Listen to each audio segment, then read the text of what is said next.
24 is the feast day of St. Francis, the patron of our school. We are truly proud and fortunate to have such an outstanding saint as our patron because his life and message are so refreshing and relevant for every one of us. St. Francis was a visionary, a mystic, a humanist, an environmentalist, a philosopher, and a friend to everyone. When was the last time you gazed at the starry sky with gaping mouth in wonder and amazement? When did you last sit at the bank of a babbling brook, dangling your feet in the rippling water that flowed down?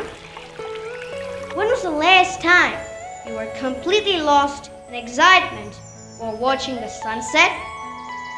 When did you last look at the pearly dews on a morning flower and lost in thoughts? When was the last time your heart was raised in gratitude to the Creator of such marvelous and splendid gifts? If you are not sure about your answer, it's time you get to know about St. Francis and his legacy. He was born in Assisi, Italy in 1182. In his early years, Francis led a life of comfort in the midst of luxury. He was preoccupied with reckless celebrations and in pursuit of name and fame.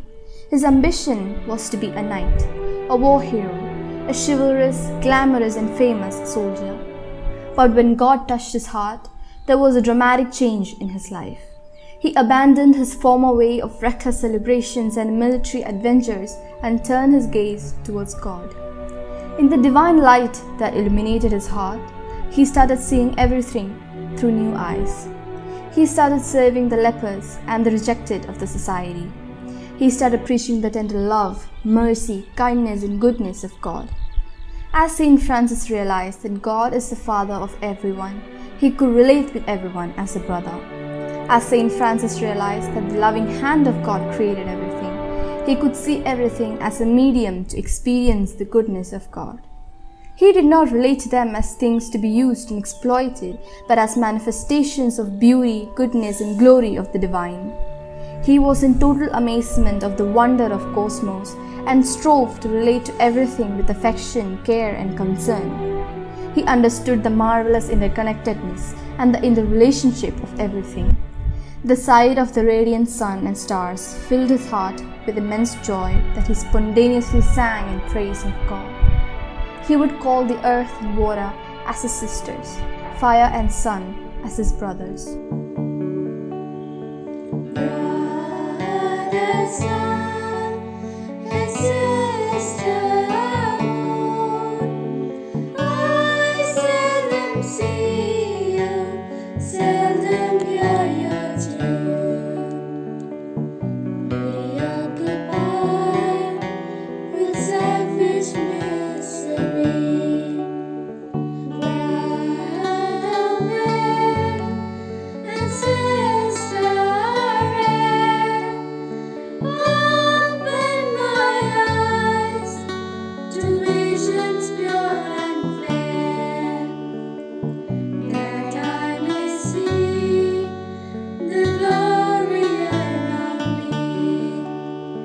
I am God's creature, of Him I am one. I feel His love awakening my heart. St. Francis' life and message have great importance for us today.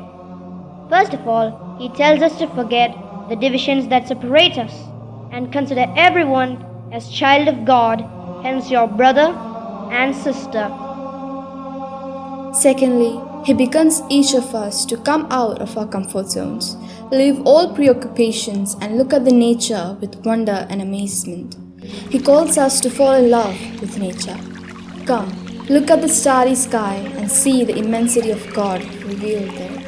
Enjoy the cool breeze and feel His tenderness. Feel the wind that whistled past you and experience the strength of God. Hear the gurgling brook and the voice of God there. Gaze at the setting sun. Look at the blade of grass and hear the chirping of birds and enjoy the divine symphony played oh so beautifully by the nature. Thirdly, St. Francis' message tells us to stop all reckless exploitation of nature for human greed. Use only what is needed. Avoid waste, shun cruelty. Protect nature, sustain it, and care for it. Brothers and sisters, I now do see you. I can hear your tune. So much in love, with all that I survey. I am God's creature, of Him I am part. I feel His love awakening my heart. Brothers and sisters, I now do see you. I can hear your tune. So much in love, with all that I survey. Saint Francis, the holy man, used to bless people with God's peace because he was so much united with the divine. And he continues to bless us in his own words. May the Lord bless you and keep you. May he show his face to you and be merciful to you. May he turn his countenance to you and give you peace. May the Lord bless you.